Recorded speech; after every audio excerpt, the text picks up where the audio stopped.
इसलिए मुक्ति की कामना आज तक करते थे आप लोग, आज से अपनी कामनाएं बदल दीजिए। अब हमें मुक्ति नहीं चाहिए, हे श्याम सुंदर, हे ठाकुर जी हमें ब्रजवासी बनाए दो, अगली बार हमें ब्रजमंडल में भेज दियो, हमारो जन्म ब्रज में है जाए, ब्रज की कोई गोपी बन जाए, ब्रज के कोई ग्वाला बन जाए, और गोपी ग्वाला बनवे की हमारी सामर्थ्य नहीं हो तो बंदर ही बनाए दियो, लेकिन बनियो ब्रज में।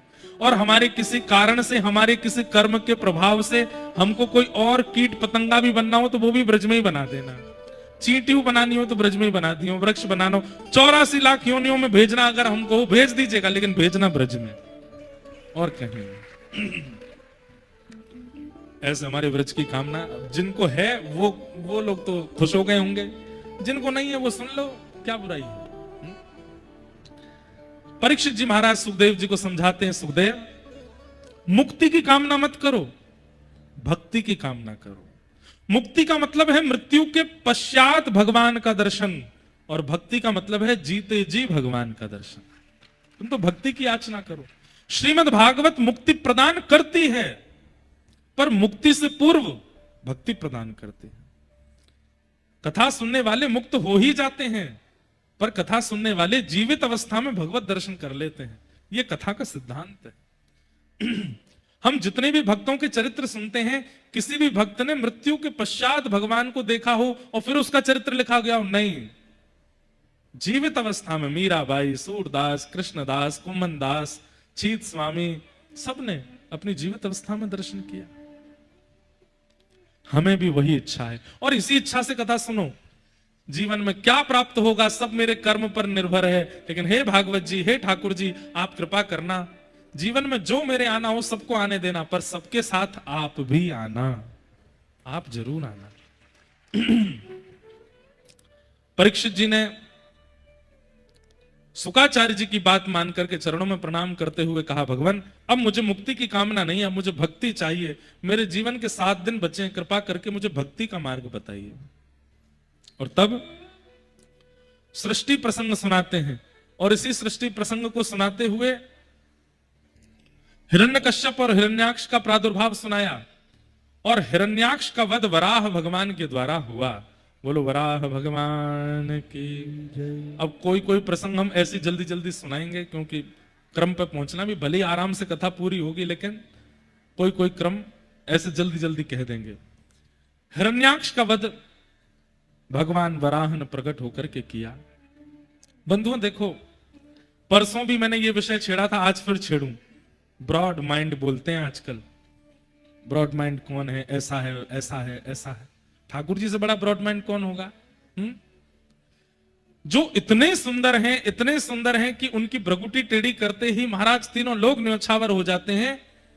उनको सूकर बन के आने में बिल्कुल लज्जा नहीं होती। मतलब इतनी ऊंची पदवी पर होने के बाद भी ऐसे बनने में उनको बिल्कुल लज्जा नहीं होती। इसे कहते हैं ब्रॉड माइंड। ये ठाकुर जी।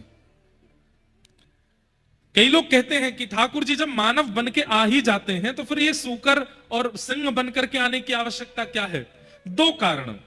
एक तो ठाकुर जी इससे सर्वव्यापकता बता रहे हैं कि सब जगह हैं, वो कहीं भी प्रकट हो सकते हैं। खम वायु अग्निम शलिलम महिम च ज्योतिम से सत्वानि दृशो द्रुमादीन सरित समुद्राम से हरे शरीरम यत्किंच भूतम प्रणमेत अनन्यम। सब जगह ठाकुर जी हैं, पहली बात। और दूसरी बात, डाउन टू अर्थ। कितने ठाकुर जी सरल हैं, कितने सहज हैं कि उन्हें कुछ भी बनने में बिल्कुल लज्जा नहीं होती। हमें कोई माता कभी अपने बेटे पे गुस्सा होकर के उसको जानवर बोल दे, गधा बोल दे, तो बेटा कितना गुस्सा हो जाता है, आपने मुझे कैसे बोल दिया। हम तो इतना ही बोल सकते हैं, माताएं तो और भी कुछ भी बोल देती हैं। गुस्से में तो बोली थी। एक बात सुनो बच्चों जितने बैठे हो, जिन बच्चों ने कभी माता पिता की डांट नहीं खाई, जिन बच्चों ने कभी माता पिता का हाथ से कुछ पाया नहीं, समझ लेना वो बच्चा जीवन में बहुत बड़ी उपलब्धि से वंचित हो गया। और ये बात भी हम नहीं कह रहे हैं। क्रोधापि देवेन वरेण तुल्यम। श्रेष्ठ जनों का, बड़े जनों का क्रोध वरदान के समान होता है। इसलिए माता पिता आपके कभी कभी थोड़े बहुत आपको हाथ दिखा देते हैं, चिल्लाते हैं, थोड़ा बहुत कुछ कह देते हैं तो अच्छी बात। जिनके माता पिता कुछ नहीं कहते तो बच्चों की जिम्मेवारी है ऐसा कुछ करो कि वो कहें, ऐसा कुछ करो। कभी महाराज माता जी भोजन बना रही हूं, बच्चों को ऐसा कुछ करना चाहिए भीतर से सीधा जो है चिमटा उछलता हुआ आवे। जिन बच्चों ने ये सहन किया है वो ही बड़े होकर के कुछ दिव्य बन पाते।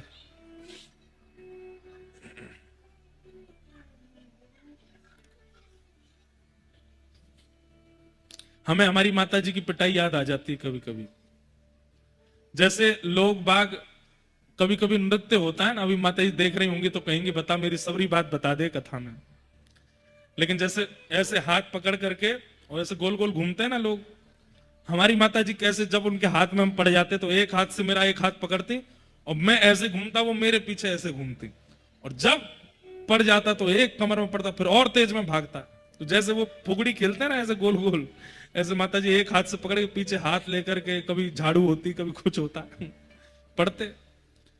आज हमें लगता है कि हम व्यास उन्हीं की पिटाई से बने हैं। ऐसे ही जो बच्चे सोचते हैं कि हमारा कैरियर अच्छा हो, माता पिता की थोड़ी डांट पिटाई सहन कर लो, लेकिन माता पिता को भी चाहिए कि लिमिट में ही मारना। कहीं पता चले कि चला गया सतपुड़ा के जंगलों में, जटाएं जूट रख ली, बन गया शंकराचार्य महाराज, ऐसा नहीं हो। तो बड़े लोगों का क्रोध वरदान के समान होता है। हमारे ठाकुर जी वराह बनकर के, नृसिंह बनकर के, कूर्म बन के, मत्स्य बनकर के दो बातें सिद्ध करते हैं। एक तो सर्वव्यापकता, वो सब जगह है, और दूसरी बात सहजता, सरलता। उन्हें सहज बनने में, सरल बनने में, छोटा बनने में बिल्कुल लज्जा नहीं होती। व्यक्ति को संकेत कर रहे हैं ठाकुर जी। या फिर एक बात और कह दूं, मन में आ रही है, जो सहज बनता है वही सर्वव्यापी बन पाता है। जो अपनी पदवी पर रह जाता है ना, उससे कभी नीचे नहीं उतर पाता। उसकी चर्चाएं 4 लोग ही करते हैं, लेकिन जो सहज होता है उसकी चर्चा 4000 करते हैं। जो सहज बनेगा वही सर्वव्यापी बन पाएगा। भगवान सर्वव्यापी हैं।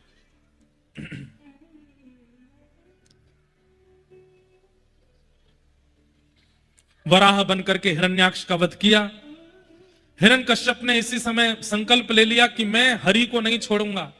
इन्होंने मेरे भाई को मारा और मैं बदला लेने के लिए निश्चित ही कोई ना कोई प्रयत्न करूंगा। इस प्रकार भगवान के द्वारा यहां पर हिरण्याक्ष का वध हुआ।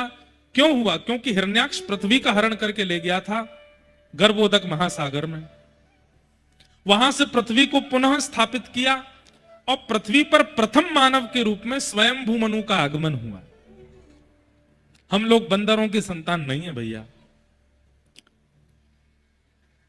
अगर हम बंदर थे पहले, तो आज के वृंदावन के बंदर कब मानव बनेंगे? हम तो प्रतीक्षा कर रहे हैं। बटुआ चुरा के भाग जाते हैं, फ्रूटी लेके भाग जाते हैं, फोन लेके भाग जाते हैं। ये इंसान कब बनेंगे? हमारे वृंदावन वाले साइंस वाले इसका प्रमाण देते हैं। ये वृंदावन अयोध्या के जो बंदर हैं, ये मानव कब बनेंगे? हम मानव ही हैं हमेशा से। हम मानव क्यों कहलाते हैं? क्योंकि हम मनु के संतान हैं। और देखिए कहीं ना कहीं अंग्रेजी में भी हमको मैन कहा जाता है। क्यों? क्योंकि मनु के पुत्र हैं। अब वो अपभ्रंश हो गया है। अपभ्रंश तो कितने सारे शब्दों का हो जाता है। कई गांव के नाम, कई शहरों के नाम बोलते बोलते अपभ्रंश होकर उनके नाम बदल जाते हैं। मनु के संतान है, इसीलिए हमको मानव कहा जाता है। तो स्वयंभू मनु प्रथम मानव है। और ये कहां से प्रकट हुए? ये ब्रह्मा जी के दाहिने अंग से प्रकट हुए और ब्रह्मा जी के बाम अंग से प्रकट हुई सतरूपा। ये दोनों प्रथम पति पत्नी हुए पृथ्वी पर। इनके 3 पुत्री और 2 पुत्र हुए। प्रियव्रत, उत्तानपाद ये 2 बेटे थे। आकुति, देवहूति और प्रसूति ये 3 बेटी थी। तो यहां आकुति और प्रसूति दोनों के जीवन काल के बारे में बताया। तभी यहां चर्चा हुई देवहूति माता की। देवहूति का विवाह कर्दम ऋषि के साथ में हुआ। कर्दम ऋषि ब्रह्मा जी की छाया से प्रकट हुए और इन्होंने अनेक वर्षों तक तपस्या की। भगवान ने प्रसन्न होकर के कहा कि वरदान मांगो। तो इन्होंने कहा कि हे नाथ, आपसे मैं जितना प्रेम करता हूं, मुझसे भी अधिक आपसे प्रेम करने वाली एक कन्या मुझे मिले जिससे मैं ब्याह करूं। मैं जितना आपका तप करता हूं, भजन करता हूं, स्मरण करता हूं, मुझसे भी अधिक आपका स्मरण करने वाली कन्या से मेरा ब्याह हो जाए। भगवान इतने प्रसन्न हो गए इनसे, तुमने कोई सामान्य वस्तु नहीं मांगी है, एक भक्त की याचना की है। आप पत्नी मांगते हो ठाकुर जी से, सोमवार के व्रत करके पति मांगते हो महादेव से, बृहस्पतिवार का व्रत करके पति की कामना करते हो, अहोई अष्टमी का व्रत करके संतान की कामना करते हो। पति मांगिए, पत्नी मांगिए, संतान मांगिए, एक शब्द और जोड़ दीजिए आगे, क्या? भक्त पत्नी, भक्त पति और भक्त संतान। अहोई अष्टमी का व्रत कीजिए नव विवाहित माताएं, और कामना क्या रखें? हे नाथ, हमें बेटा नहीं चाहिए, बेटी नहीं चाहिए, भक्त बेटी चाहिए, भक्त बेटा चाहिए, जो कालांतर में आगे चल के हमारे कुल खानदान को आपसे जोड़े। उसकी गति, उसकी निष्ठा, उसका प्रेम आपके प्रति इतना हो कि उसको देख करके हमारे परिवार के लोग आपकी भक्ति करें। ऐसी संतान दो। देखना फिर ठाकुर जी या तो ध्रुव जी को भेजेंगे या प्रहलाद जी को भेजेंगे, नहीं तो खुद ही आ जाएंगे। हम क्या मांगते हैं? पुत्र मिले, पुत्री मिले। तो मिलते तो हैं पुत्र, पर कई बार उन पुत्रों में कंस जैसा स्वभाव आ जाता है। मिलते तो हैं पुत्र, पर कई बार उनमें रावण जैसी स्वभाव दृष्टिकोण होती है। पुत्री मिलती तो है, पर शूर्पणखा जैसी हो जाती है। बुरा नहीं मानिएगा माताएं बहनें, शूर्पणखा किसको कहते हैं? जिसके लंबे लंबे नाखून होते हैं उसको शूर्पणखा कहते हैं। सूप जैसे नख जिसके हैं, शूर्पणखा। और जो अपने नखों से ही अपनी क्रियाएं कर देती है, उसको शूर्पणखा कहते हैं। याचना करेंगे कि भक्त पुत्री हो तो मीराबाई आ जाएंगे, करमेती बाई आ जाएंगी। लेकिन आजकल के आपको एक बात बताऊं, कलयुग कितना खराब होता जा रहा है। देखो, बालक भक्त अगर बन जाता है, यहां कोई पीछे जाके, यहां बच्चे थोड़े हल्ला कर रहे हैं, बस उनको शांत कर दो। इधर देखो सब लोग, बालक यदि भक्त बन जाए तो आजकल माता पिता चिंता में आ जाते हैं। मैं बुलवाऊंगा नहीं, लेकिन मुझे पता है यहां कितने सारे बालक झूठ बोल के आए होंगे कथा सुनने के लिए। क्यों? क्योंकि माता पिता जाने नहीं देते। किसी समय में बालक झूठ बोल करके पार्टी करने जाते हैं, पीने जाते हैं, उल्टे सीधे काम करने जाते हैं। लेकिन ये कलयुग नहीं है तो क्या है कि झूठ बोल के कथा सुनने जाना पड़ता है, झूठ बोल के मंदिर जाना पड़ता है। ये ताली बजाने वाली बात नहीं है, ये चिंता करने वाली बात है भैया। खरगोन वासियों, हर बात पर ताली नहीं बजती है, ये चिंता वाली बात है। जिन माता पिताओं के बच्चे भक्त नहीं होते, उनसे पूछिए कि बच्चों का फिर वो उनकी दुराग्रह सहन करना कितना मुश्किल होता है माता पिता को। हमारे ज्यादातर श्रोता युवा हैं, हमें पता उनकी पीड़ा। तिलक लगाने पर प्रतिबंध है, कंठी पहनने पर प्रतिबंध है। एक लड़की तो कहीं आई थी, एक लाली, वो बोली उसके माता पिता तो जबरदस्ती हाथ पैर बांध करके उसको प्याज खिलाते हैं। कैसे नहीं खाएगी? प्याज खाना छोड़ देगी तो फिर बिना प्याज खाने वाला पति कहां से मिलेगा? मैंने कहा उनको जाके बोल दो, पिलाना भी शुरू कर दो। पीने वाला तो मिल जाएगा, प्याज खाने वाला मिल जाएगा, मांसाहारी पति मिल जाएगा, लेकिन बिना प्याज खाने वाला पति नहीं मिलेगा। इसलिए बच्चों को खाना पड़ता है। ये दुर्भाग्य नहीं है तो क्या है? अरे चार्टेड अकाउंटेंट बच्चा बन जाता है तो उसके माता पिता इच्छा रखते हैं कि हमारी होने वाली बहू वो भी पढ़ी लिखी हो। इतना पढ़ा लिखा कि हमने इसको विद्वान बनाया और हमको ऐसी लाली नहीं चाहिए, हमको लाली चाहिए वो भी पढ़ी लिखी हो। तो फिर जब वैदिक बालक होता है, वैष्णव बालक होता है, तब माता पिता ये इच्छा क्यों नहीं रखे कि हमें भी अपनी पुत्री के लिए, पुत्र के लिए जो दंपति मिले वो वैष्णवी चाहिए? तब क्यों नहीं करते? डॉक्टर बच्चा बन जाता है, अब मैं पूछता हूं भाई इसकी उम्र 35 हो गई, ब्याह क्यों नहीं कर रहे? महाराज जी डॉक्टर बेटी मिले तो ही तो अच्छा लगे ना। तो फिर वैष्णव बालक बन जाता है, उसमें चिंता क्यों होती? हमारी आपसे हाथ जोड़ के प्रार्थना, कम से कम खरगोन वाले और जो भी लोग इस कथा को लाइव देख रहे हैं, आपके घर में अगर तिलक धारण करने वाला, बिना प्याज लहसुन का प्रसाद पाने वाला ठाकुर जी का नाम स्मरण करने वाला, कथा सुनने वाला बालक है ना, ठाकुर जी को धन्यवाद कहा करो, क्योंकि ठाकुर जी ने ही अपना अंश भेजा है। आपके पूरे परिवार का कल्याण वो बालक करेगा। और ये बात मैं नहीं कह रहा हूं, नृसिंह भगवान कहते हैं भागवत में, जब प्रहलाद जी महाराज नृसिंह भगवान से कहते हैं कि हे प्रभु, मेरे पिता भले ही राक्षस थे, लेकिन आप इनको सदगति देना, तो नृसिंह भगवान कहते हैं कि तुम कैसी बात कर रहे हो प्रहलाद, तुम अपने पिता के लिए मुझसे याचना कैसे कर सकते हो कि मैं इनको सदगति दूं? बोले क्योंकि मुझे पता ही राक्षस थे। बोले नहीं, तुम जैसा भक्त बालक जिस घर में जन्म लेता, उसके पिता नहीं, पिता की भी पहले की 21 पीढ़ियां वो जहां होती हैं वहां से मुक्त होकर के भगवत धाम पहुंच जाती हैं। और केवल पिता की 21 पीढ़ियां नहीं, पिता की 21 पीढ़ियां पूर्व की, दादा परदादा परदादा परदादा परदादा 21 तक चले जाओ, सब मुक्त हो जाते हैं एक भक्त के घर में आने से। और केवल पिता की नहीं, मां की भी 21 पीढ़ियां, मतलब नाना पर नाना पर नाना पर नाना, एक भक्त के घर में आने से। अरे महाराज, आपका श्राद्ध करना, तर्पण करना, जो पितृपक्ष में आप लोग अपने पितरों की मुक्ति के लिए कर रहे हो ना, ये तो फिर बस आपकी खाना पूर्ति रह जाएगी। क्यों? क्योंकि घर में भक्त बालक है, तो इस बात का प्रमाण है कि आपके सारे पितृ मुक्त हो चुके, क्योंकि एक वैष्णव बालक आपके घर में। पर दुर्भाग्य है, बच्चा अगर रात में लेट पी करके आ रहा है तो माता पिता को लगता है कि अब ऐसे ही हैं, कोई बात नहीं, माहौल भी तो ऐसा ही चल रहा है, एक आध बार पी ले तो क्या बुराई है। खा करके कुछ अनाप शनाप आ रहा है तो भी माता पिता को चिंता नहीं होती। कभी बालक धुआं उड़ाता हुआ दिख जाता है तो भी माता पिता समझा देते, ठीक है बेटा ज्यादा नहीं करना।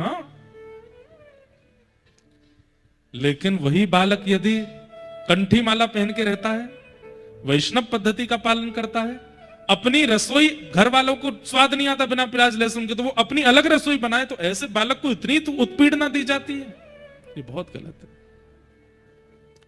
आप लोग भी कभी मत कीजिएगा, और आपके संबंध में या आपकी जानकारी में कहीं आपको ऐसी खबर मिले, उनके भी हाथ पैर जोड़िएगा, भैया ऐसे बालकों को, वैष्णव जो बन गए उनको इस प्रकार रोको टोको मत, नहीं तो इतना बड़ा अपराध लगेगा कि 21 पीढ़ियों में जो तर भी गए होंगे ना, उनको वैकुंठ से धक्का और दे दिया जाएगा, बोले जाओ, तुम्हारे वंश में एक भक्त बालक का अपमान किया जा रहा है। इसलिए भक्त बालकों के प्रति भक्त वैष्णवता यदि बालकों में आ गई, और भक्त बालकों को भी चाहिए कहीं इस बात को आप लोग आड़ मत बना लेना। माता पिता कुछ भी कहें, देखो देखो महाराज जी हमारे पक्ष ले रहे थे, आपको ऐसा भी नहीं करना है कि जबरदस्ती तिलक लगा के घूमो कि चलो हमारे पाम धो, महाराज जी बोल रहे थे। लेकिन अगर वास्तव में एक वैष्णव बालक घर में है तो यह आपका सौभाग्य है।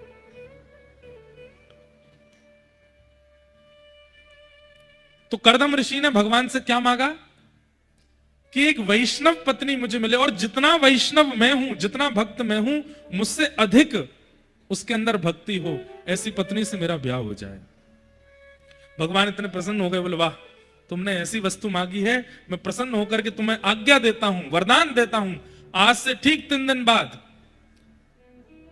पृथ्वी के प्रथम मानव स्वयंभू मनु की पुत्री देवहूति, उससे तुम्हारा विवाह होगा, क्योंकि वो तुमसे भी ज्यादा भक्त है मेरी। लेकिन एक वरदान मैं अपनी ओर से तुम्हें प्रदान करना चाहता हूं।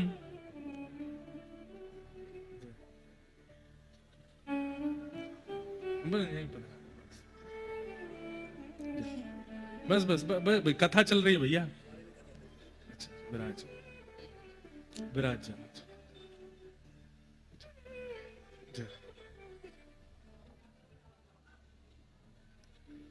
बोलो वृंदावन बिहारी लाल की। विराजो विराजो, पंडित जी महाराज विराज जाए। क्या बता रहा था मैं? हाँ, तो स्वयंभू मनु की पुत्री देवहूति से आपका विवाह होगा, और आपके यहां पुत्र रूप धारण करके मैं ही आऊंगा। देवहूति माता का विवाह कर्दम ऋषि के साथ में हुआ, और उनके यहां पर भगवान कपिल बन करके आए। कपिल भगवान ने आकर के देवहूति माता को सुंदर ज्ञान उपदेश प्रदान किया, उसी को सांख्य शास्त्र कहते हैं। इस प्रकार देवभूति कपिल देव का संवाद श्रीमद् भागवत जी में खूब विस्तार से सुनाया गया। तत्पश्चात भगवान के परम भागवत भक्त श्री ध्रुव जी महाराज की कथा आई, जो कि अपने 5 वर्ष की आयु में ही वन में चले गए और वन में जाकर के भगवान को प्राप्त कर लिया। 5 वर्ष की आयु में, और केवल 5 महीने की तपस्या से भगवत प्राप्ति कर ली। इसका तात्पर्य क्या है? बंधु, आप लोगों ने एक चीज अनुभव की होगी कि कई लोगों को उपलब्धि बहुत जल्दी प्राप्त हो जाती है और कई लोगों का पूरा जीवन निकल जाता है, फिर भी उपलब्धि नहीं मिल पाती। ऐसे ही कई लोगों को बहुत बाल अवस्था में ही भगवत अनुभव होने लग जाते हैं और कई लोग 80 के हो जाते हैं, तब भी उनको ठीक से ठाकुर जी का नाम जब भी नहीं आ पाता। इसके पीछे कारण क्या है?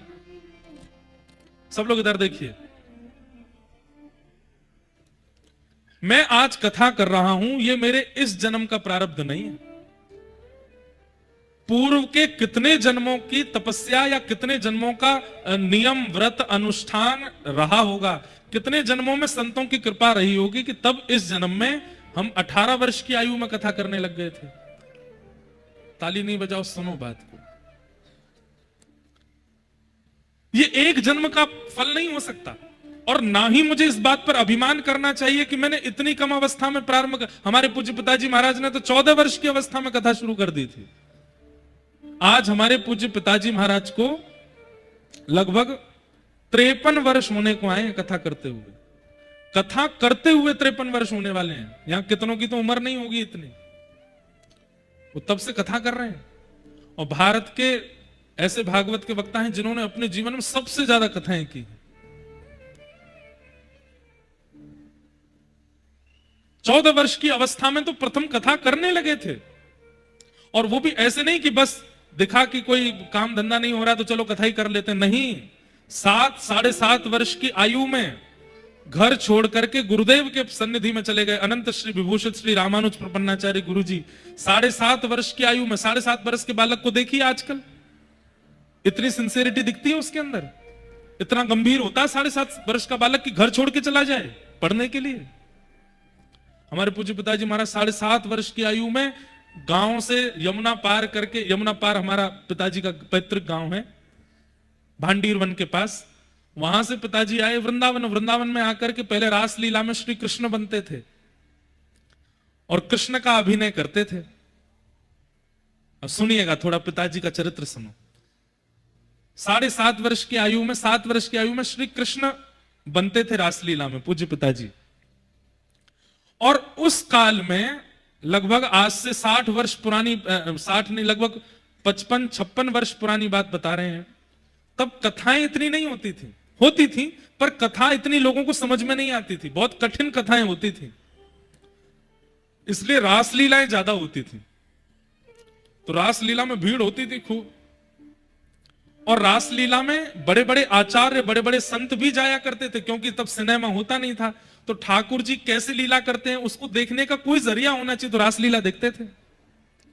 तो हमारे पूज्य पिताजी महाराज के गुरुदेव, शिक्षा गुरु अनंत श्री विभूषित श्री रामानुज प्रपन्नाचार्य गुरु जी कथा वो रासलीला में आते, और रासलीला जब देखते तो जब पिताजी कृष्ण बनकर के आते तो हमारे गुरुजी को लगता मैं पूरे दिन जो कथा पढ़ाता हूं, भागवत पढ़ाता हूं बच्चों को, उसमें जो कृष्ण का वर्णन करता हूं वो यही है, यही बालक है।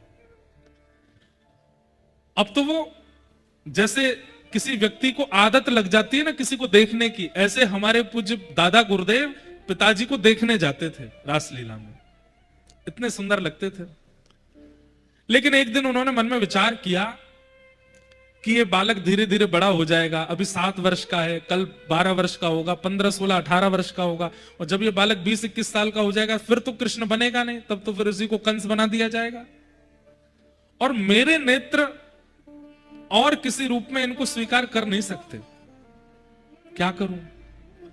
तब उन्होंने विचार किया कि इस बालक को पढ़ा लिखा करके मैं विद्वान बनाऊं, ताकि जो लीला ये आज अभिनय में कर रहा है वो लीला ये वाणी के द्वारा कह के सुनाए और जनमानस में भक्ति की स्थापना करे।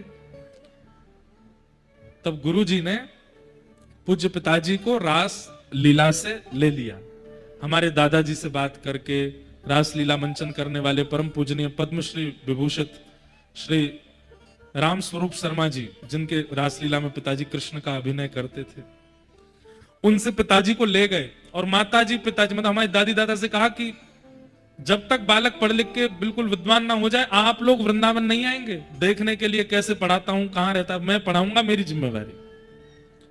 और 5 वर्ष अथक मेहनत करके पूज्य पिताजी को पढ़ाया दिन रात। गुरुजी विद्यालयों में पढ़ाने जाते थे तो पिताजी साथ में झोला लेके चलते थे, विद्यालय में पढ़ते थे। फिर वापस गुरुजी के निवास पर आकर के पिताजी रोटी सब्जी बनाते, प्रसादी बनाते, ठाकुर जी का भोग लगाते, फिर गुरुजी को पवाते, फिर गुरुजी पढ़ाते, उसके बाद पिताजी पाते। इतना परिश्रम किया। किस अवस्था में? 7.5 वर्ष की अवस्था में। और 14 वर्ष की अवस्था में अपने जीवन की पहली भागवत की कथा की। और आज पिताजी को 53-54 वर्ष हो गए कथा करते हुए। उनकी कथा से युवा अभी भी सुनते हैं, पर पुराने लोगों ने बहुत कथाएं सुनी होंगी। पूज्य पिताजी महाराज की, पूज्य गुरुदेव भगवान की बहुत कथाएं सुनी होंगी। मैं ये बात कह रहा हूं कि इतनी कम अवस्था में उन्हें वो प्राप्त कैसे हो गया। यहां लोग जीवन निकाल देते हैं तब भी नहीं प्राप्त हो पाता। वो एक जन्म का नहीं होता, अनेक जन्म का होता है। संसार में किसी भी प्रकार की उपलब्धि मिले, चाहे वो भौतिक उपलब्धि मिले, भौतिक उपलब्धि मिले या आध्यात्मिक उपलब्धि मिले, अगर बहुत कम समय में और बहुत जल्दी मिल जाती है तो इसका मतलब है कि पूर्व से चली आई है, अनेक जन्म लगे हैं ये प्राप्त करने में। ध्रुव जी महाराज को 5 महीने में ठाकुर जी मिल गए। इसके पीछे प्रमाण यह था कि ध्रुव जी एक नहीं अनेक जन्मों से तपस्या कर रहे थे और भगवत प्राप्ति में केवल 5 महीने की तपस्या शेष रह गई थी। तो वही जब ध्रुव बन करके आए तो 5 महीने की तप करके उन्होंने भगवत प्राप्ति कर ली। इसलिए कई लोग एक संशय करते हैं कि महाराज जी इतना भजन करते हैं, इतना सब कुछ करते हैं, पर ठाकुर जी का अनुभव क्यों नहीं होता? क्योंकि हो सकता है कि आप अभी प्रारंभिक स्थिति में हो। छोड़िए मत, करते रहिए। भगवत प्राप्ति में कई बार एक दिन भी काफी होता है और कई बार एक पूरा युग निकल जाता है प्रतीक्षा करते। मीराबाई को 2 युग बाद ठाकुर जी मिले। मीराबाई कौन है? ये पूर्व जन्म की माधवी नाम की गोपी है, जो कि द्वापर में वृंदावन में आई थी भगवान के सखा से विवाह करके। लेकिन उस समय ठाकुर जी ने इनको प्राप्त नहीं किया। ठाकुर जी ने इनको कहा कि तुमको 1 युग तक प्रतीक्षा करनी पड़ेगी, तब मैं मिलूंगा। और 1 युग बाद भाई 1 साल की प्रतीक्षा समझ में आती है, 2 साल की प्रतीक्षा समझ में आती है, 10 साल की प्रतीक्षा भी समझ में आती है। 1 युग की प्रतीक्षा कौन करवाता है? 1 युग मतलब समझ रहे हैं 4,32,000 वर्ष। इतनी प्रतीक्षा की मीराबाई ने, माधवी ने, तब वही कलयुग में मीरा बन करके आई और फिर उनको ठाकुर जी मिले। ऐसे ही नहीं मिल जाते ठाकुर जी, प्रतीक्षा करनी पड़ती है, इन्वेस्टमेंट करना पड़ता है, समय, बुद्धि, मन सब कुछ देना पड़ता है, तब ठाकुर जी प्राप्त होते हैं। ध्रुव जी को 5 महीने में मिल गए। जैसे ध्रुव जी को 5 महीने में मिले तो हजार वर्षों से तपस्या कर रहे संत महात्मा सब कमंडल लेकर के तपस्या छोड़ छोड़ के जाने लगे। नारद जी ने पूछा आप लोग कहां जा रहे हैं? तो सब बोले भगवान स्वार्थी हैं। ध्रुव को 5 महीने में मिल गए क्योंकि राजा का बेटा है, और हम यहां 1000 साल से लगे, हमको अभी तक नहीं मिले। तब नारद जी महाराज ने ध्रुव जी का संपूर्ण बताया, कितने वर्षों से और कितने जन्मों से ध्रुव जी तपस्या कर रहे थे। केवल 5 महीने की तपस्या बची थी, वो अब जाके पूरी हुई और तब भगवान मिले। इसलिए भगवत प्राप्ति में अच्छा एक बात और, आप कहेंगे कि महाराज जी एक निश्चित समय बताइए कितने जन्म लगते हैं ठाकुर जी को प्राप्त करने में। बहुत ध्यान से सुनिएगा, सब लोग इधर देखो, यहां देखो।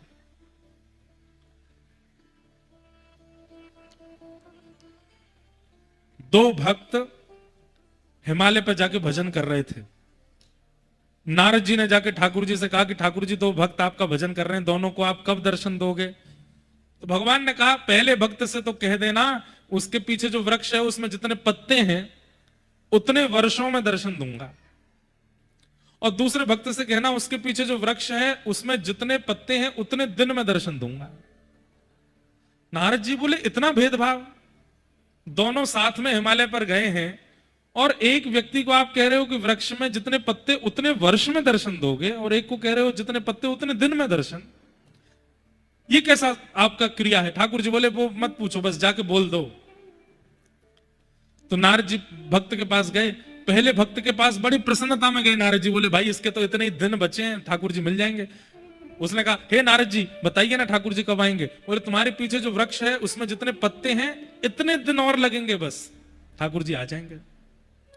उसने पीछे वृक्ष देखा तो उसमें थे करीब 1000-1500 के करीब पत्ते होंगे। देख करके बोला अभी इतने दिन और लगेंगे ठाकुर जी को आने में? बोले हाँ भैया अभी इतने दिन कौन सी बड़ी बात है, जल्दी निकल जाएगा। तू तो आनंद मना, इतने दिन ही लग रहे हैं, उसकी क्या हालत होगी, उसको तो इतने वर्ष लगेंगे अभी। लेकिन वो भक्त रोने लगा, मैं घर छोड़ के, पत्नी छोड़ के, बच्चे परिवार सब छोड़ करके आया, ठाकुर जी अभी इतने दिन और लगाएंगे? नारद जी बोले रो मत भैया, आ जाएंगे ठाकुर जी बस। अरे नहीं नहीं ठाकुर जी इतने दिन और लगाएंगे, अभी मैं तो, मेरा मन तो बड़ा खिन्न हो गया। नारद जी बोले दूसरा भक्त तो मर ही जाएगा सुन के, इतने पत्ते जितने हैं उतने साल लगेंगे। नारद जी जाकर के बोले भैया, उसने कहा प्रभु मुझे भगवान कब मिलेंगे? बोले भैया तुम्हारे पीछे जो वृक्ष है ना, इसमें जितने पत्ते हैं इतने वर्ष लगेंगे ठाकुर जी को आने में। उसने जैसे ही सुना इतने वर्ष में ठाकुर जी मिलेंगे, वो सुनते ही नाचने लगा और नृत्य करते करते करते इतना आनंदित होगा, भाव विह्वल हो गया, नेत्रों से अश्रुपात होने लगे। तुरंत ठाकुर जी प्रकट हो गए, उसको दर्शन दे दिए। नारद जी ने ठाकुर जी का हाथ पकड़ा, झूठे हो आप, और खुद तो झूठे हो ही, मुझसे भी झूठ बुलवाते हो। ये क्या किया आपने? आपने कहा था उसको बोलना इतने पत्ते हैं इतने दिन में मिलूंगा, इसको बोलना कि इतने वर्ष में मिलूंगा, और वो तो बेचारा दिन सुन के घबरा गया और ये वर्ष वाला नाचने लगा, तो आप तुरंत प्रकट हो गए। ठाकुर जी अब भी नहीं समझ में आया। बोले क्या? बोले मेरे मिलन में अवधि मायने नहीं रखती, दिन मायने नहीं रखते, समय मायने नहीं रखता, उत्साह मायने रखता है कि उत्साह कितना है। इस भक्त को इतने वर्ष बाद ही मिलना था, लेकिन इसका उत्साह इतना तीव्र हुआ कि उस उत्साह के कारण इसके वृक्ष में जितने पत्ते में जितने वर्ष थे वो वर्षों की अवधि घटती गई और वो सारा उत्साह सारे वर्ष को समेट ले गया और मैं प्रकट हो गया। समझ में आई बात? अगर ठाकुर जी ने निश्चित किया है कि मैं इंद्रेश को 5 साल बाद मिलूंगा, और अगर मैं अभी उत्साहित होकर के भुजा उठा करके नृत्य करने लगूं, भगवत विरह में रुदन करने लगूं, भगवत प्रेम में व्याकुल हो जाऊं, तो 5 वर्ष की अवधि 5 मिनट में पूरी हो जाएगी, ठाकुर जी मिल जाएंगे। समझ में आई बात? ठाकुर जी से मिलन में अवधि नहीं है, ठाकुर जी से मिलन में उत्साह। एक हमारे वृंदावन के चौबे थे, मथुरा के चतुर्वेदी ब्राह्मणों को हमारे यहां पे चौबे बोलते हैं। हमारे यहां एक प्रसिद्ध भोग पाते हैं कुछ ब्रजवासी जन, जिसको बोलते हैं भांग, लेकिन उसको भांग नहीं बोलते स्पष्ट, हमारे यहां उसको बोलते हैं दाऊ जी को प्रसाद है। कहा है? दाऊ दादा को प्रसाद है। दाऊ दयाल बिरज के राजा, भांग पीवे तो यहां पे आजा। तो दाऊ दादा का प्रसाद हमारे मथुरा के चतुर्वेदी खूब पाते हैं। एक चतुर्वेदी जी ने बढ़िया सुंदर दाऊ दादा का प्रसाद पाया, ठंडाई बना के पी गए और बोले सबसे मैं तो जा रहा हूं गोकुल, मथुरा से पल्ली पार गोकुल है, और जमुना जी में बैठ करके जैसे ही बोले नाव ते जा रहा हूं गोकुल दर्शन करके आऊंगा। विश्राम घाट से जैसे ही नाव में बैठे, यमुना जी में नाव में बैठ करके पतवार चलाने लगे। अब तो दाऊ दादा को प्रसाद पा रखो है, बड़े प्रेम भाव से नाव से चलाते जा रहे हैं, चलाते चलाते चलाते सुबह से शाम हो गई लेकिन गोकुल नहीं आया। और यमुना जी इतनी बड़ी नहीं है, नेकी है, ये पंडाल का दुगना इतनी बड़ी है यमुना जी, वहां गोकुल है सामने। चलाते चलाते शाम से आधी रात हो गई लेकिन गोकुल नहीं आया। आधी रात से फिर सवेरे दिन हो गया लेकिन अब भी गोकुल नहीं आया, चलती जा रही है नाव।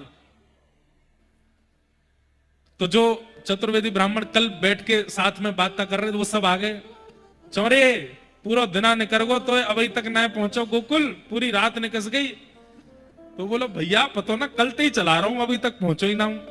तब एक आकर के बोला, बोले पतवार तो चला रहा हूं, रस्सी तो खोली ना अभी तक, रस्सी तो वही बंधी भई है। ठीक वैसे ही भैया हम प्रयास तो खूब करते हैं, पतवार तो खूब चलाते हैं, खूब महाराज ओमकारेश्वर लो, महाकालेश्वर लो, नर्मदा जी लो, जगन्नाथपुरी लो, द्वारिका लो, लेकिन हृदय की एक रस्सी है वो अभी भी संसार की ममता में ही बंधी भई है। कितनों प्रयास कर लो कैसे पहुंच जाओगे।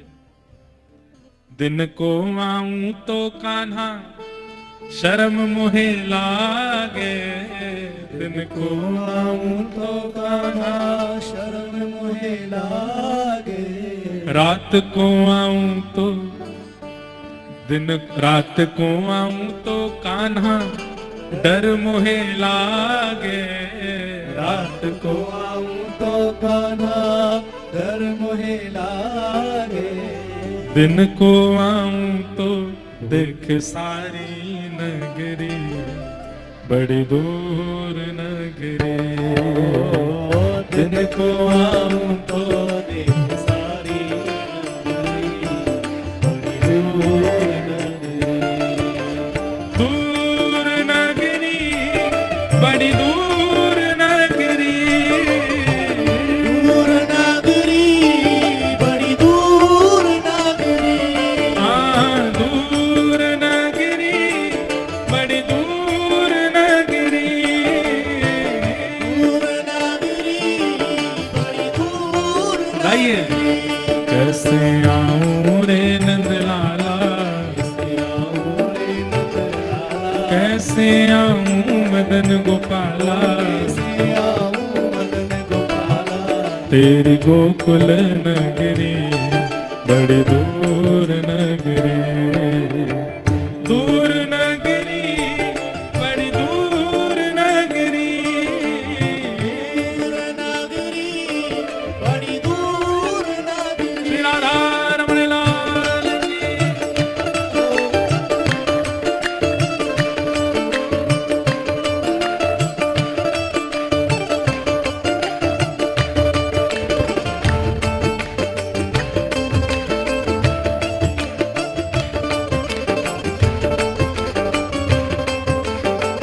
बोल गिरिराज धरण की। आज नंदोत्सव है, पूरे उत्साह में बोलो, बोल गोवर्धन नाथ की।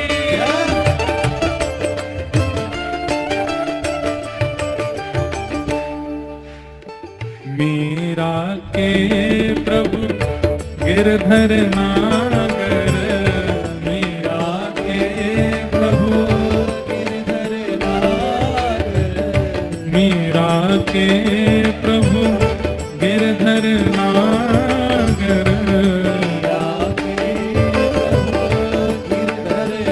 हे प्रभु गिरधर नागर, हे प्रभु गिरधर नागर, हे प्रभु नटवर नागर, हे प्रभु गिरधर नागर, ओ मीरा के प्रभु गिरधर नागर, मीरा के प्रभु तुमरे दरस बिन में तो हो गई बाबरी, बड़ी दूर नगरी। हाँ, तुमरे दरस बिन में तो हो गई बाबरी, बड़ी दूर। वैसे ये बात आप भी कह सकते हैं, 2 बजे से तैयार रह के बैठे, ठाकुर जी गोकुल कब आएगो, हम गोकुल कब पहुंचेंगे। आज तो कथा 7 बज गए, अभी तक गोकुल के नामो निशान नहीं है दूर तक। आप भी भुजा उठा के कह सकते हैं, अरे दूर नगरी, बड़ी दूर नगरी, दूर नगरी, बड़ी दूर नगरी, हाँ दूर नगरी, बड़ी दूर नगरी, दूर नगरी, बड़ी दूर नगरी। कैसे आऊं रे नंदलाला, कैसे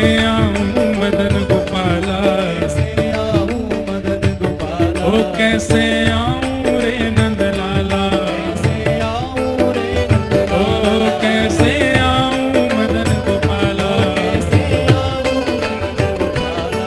ओ तेरी गोकुल नगरी बड़ी दूर नगरी, दूर नगरी, बड़ी दूर नगरी, दूर नगरी, बड़ी दूर नगरी। शिरोधार मलाल की जय हो।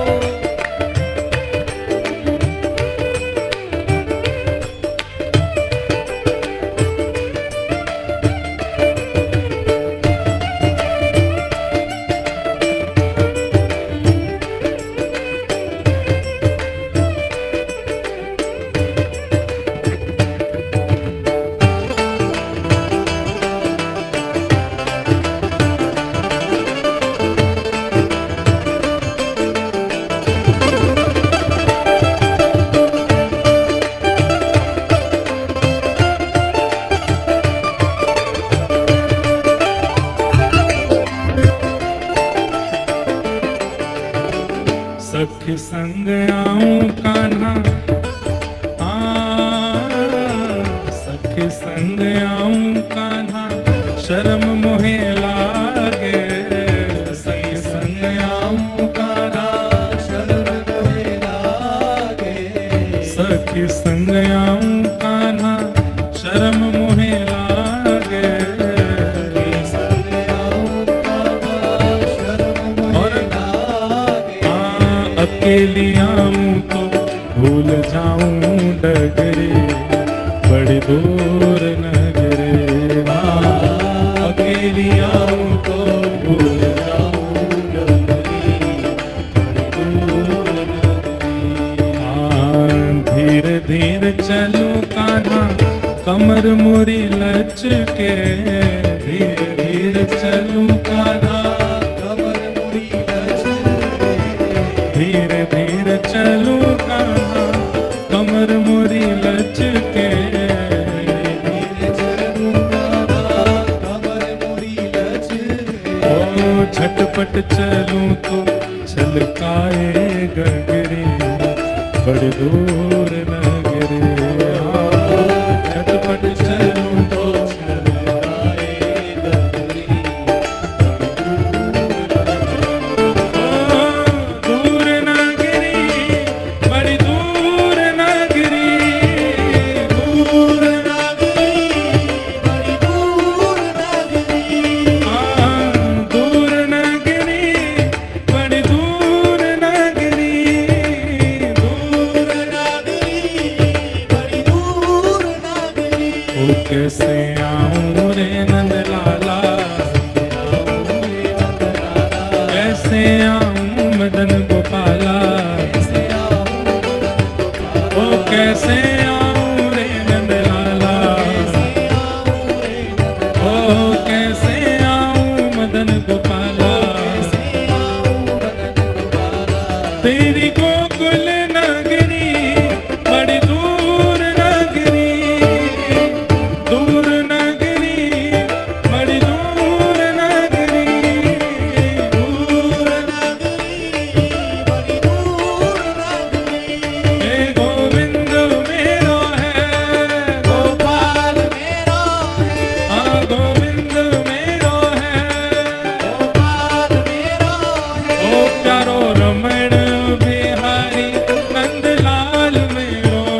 ओ राधा रमण बिहारी नंद लाल मेरो है, राधा रमण बिहारी नंद लाल मेरो है, राधा वल्लभ बिहारी नंद लाल मेरो है, बिहारी नंद लाल ओ जय राधे राधे राधे श्री राधे राधे राधे राधे जय राधे राधे राधे श्री राधे राधे जय राधे राधे श्री राधे राधे ओ बरसाने वाली श्री कृष्ण प्यारी, बरसाने वाली श्री कृष्ण प्यारी, वृषभानु दुलारी कीरत सुत प्यारी, हरिदास दुलारी हरिवंश प्यारी, जय राधे राधे श्री राधे राधे जय राधे राधे श्री राधे राधे जय जय राधे राधे राधे श्री राधे राधे जय राधे राधे श्री राधे राधे जय जय श्री राम जय जय श्री राम जय जय श्री राम। मीरा के प्रभु गिरधर नागर, मीरा के प्रभु गिरधर नागर तुमरे दरस बिन, हाँ तुमरे दरस बिन मैं तो हो गई बाबरी, बड़ी दूर नगरी, दूर नगरी, बड़ी दूर नगरी। तो हम सबके लिए दूर नगरी काय को है? इधर देखो, सब लोग चुपचाप बैठ जाओ भाई, सब लोग बस ही जाओ। देखो इधर देखो, इधर देखो, कथा सुनो चलो। पता नहीं खरगोन में हमको क्या हो गया है, हम इतने आनंद से कथा कह रहे हैं, हमको लगता है कि यहां से आगे ही नहीं बढ़े, यही कहते रहे। आप लोग अभिमान मत करना कि आपकी वजह से है, कोई भी बात हो सकती है, लेकिन आनंद है, यह भी सुख है। नहीं तो हम इतनी जल्दी कर देते हैं सब क्रम पूरे, लेकिन यहाँ ऐसे ऐसे भाव। अब ये पद हम अमूमन कथा में नहीं गाते, आज आ गया ध्रुव चरित्र में, वो भी भाव क्या है। दूर नगरी कब है? जब पतवार तो है, नैया तो है,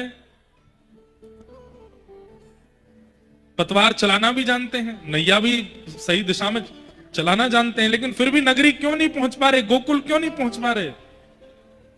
क्योंकि कहीं ना कहीं आसक्ति की डोर जो चित्त की है वो अभी भी संसार में पड़ी है। कई लोगों को मैंने देखा, वो कंठी भी पहनते हैं, तिलक भी धारण करते हैं, कथा भी सुनते हैं, हरिनाम संकीर्तन भी करते हैं, नाम आश्रय भी ले लेते हैं, लेकिन जब विषय भोग की वस्तु सन्मुख आती है तो उसको भोगने में भी लज्जा नहीं करते, उसको भोगने में भी उनको चिंता नहीं होती। मतलब दोनों पहलू में पांव हैं उनके। विषय की बात आ जाए तो वहां पर भी कम नहीं है, और भजन की बात आ जाए तो वहां पे भी सबसे आगे आके बैठते हैं। आगे वालों को नहीं बोल रहा मैं, है ना? समझ रहे हैं ना बात को?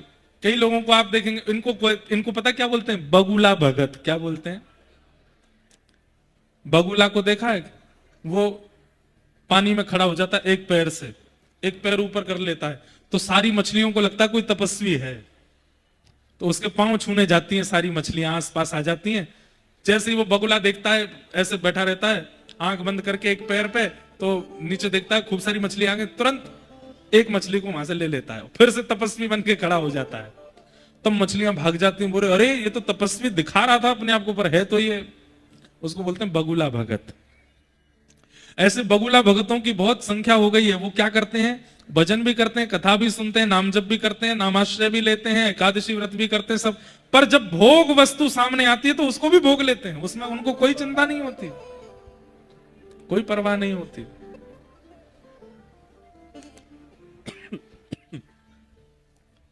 ऐसा नहीं। इसीलिए पतवार भी है, नाव भी है, लेकिन पहुंच ही नहीं पाते ठाकुर जी के पास। क्यों?